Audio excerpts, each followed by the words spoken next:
Vou trazer aqui rapidamente a leitura do 312 do Código de Processo Penal, que é o artigo, 312 e 313 do Código de Processo Penal, que são os mais importantes nesse tema aí de prisão preventiva.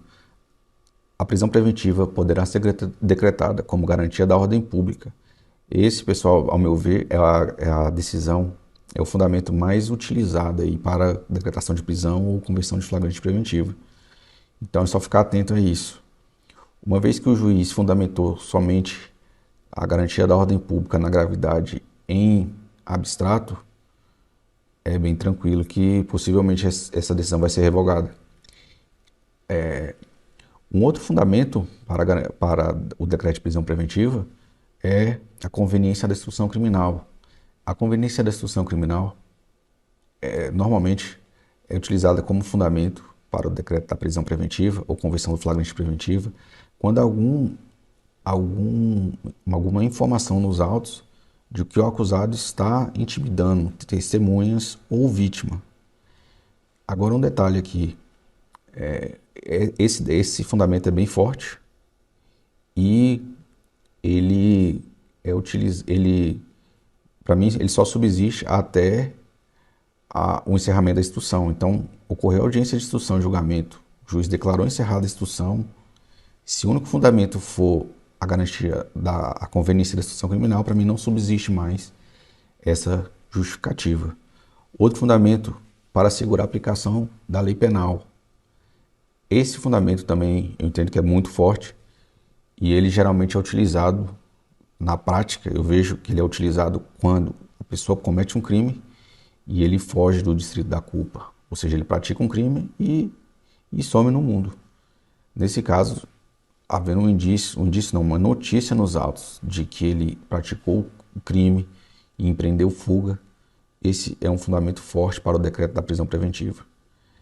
Muitas vezes esse fundamento ele é utilizado ali na fase quando a pessoa é denunciada, não é encontrada, há uma certidão às vezes do oficial de justiça dizendo que ele empreendeu fuga, ou que há notícia de que ele empreendeu fuga, ou de que ele não foi mais localizado naquele endereço e que não deixou notícia do seu paradeiro.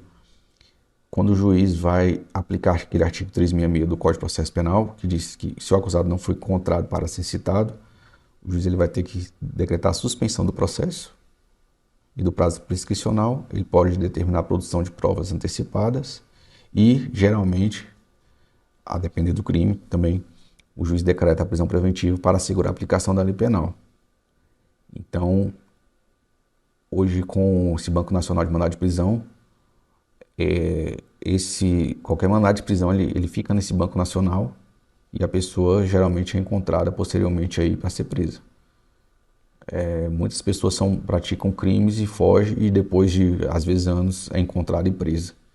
Então, um fundamento bem forte. E outro para garantia da ordem pública, que é mais utilizado nesses crimes para garantia da ordem econômica. Esse é um fundamento utilizado muito quando tem algum crime de repercussão econômica e não vejo muita aplicação desse fundamento.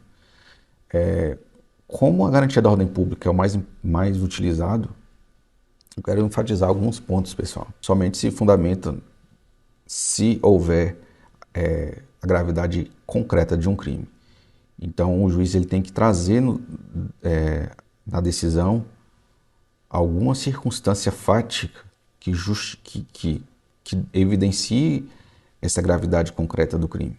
Por exemplo, às vezes o crime foi praticado, por exemplo, um crime de homicídio praticado à luz do dia, onde tinha várias pessoas, e essa circunstância fática gerou uma grande repercussão, porque a pessoa, às vezes, foi pega ali de emboscada, ou seja, ele tem que trazer algum elemento fático que evidencie a gravidade concreta desse crime.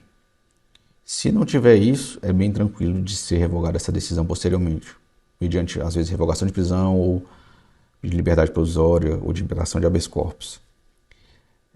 E como eu falei, eu entendo que não é possível depois essa decisão ser consertada, esse vício de fundamentação. Para mim só seria possível na sentença, onde o juiz reanalise a situação prisional.